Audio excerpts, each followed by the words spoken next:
will you communicate about the special characteristics of the heating system?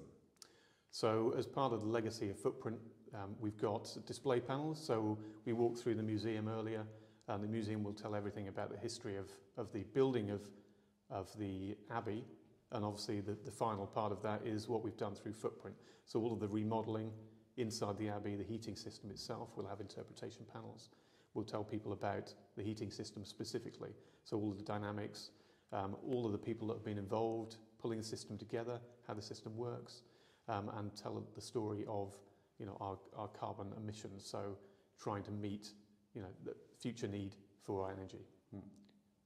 Are other operators of national heritage buildings talking to you, and could they learn from this project? Yeah, so we've had a lot of contact with other projects. There's a project directly across the road, which is run by the council. So they're also looking at putting in energy blades in the Roman baths.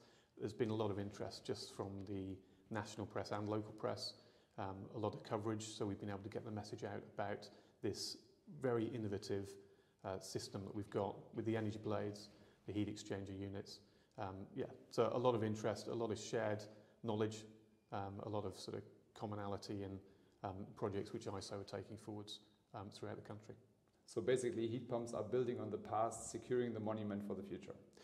Exactly that. So we're utilising a Roman drain here, so it's been there for 2,000 years, just as the Romans used the spring waters. We're doing exactly the same thing, a little bit more technology, but utilising natural resources. Thank you very much.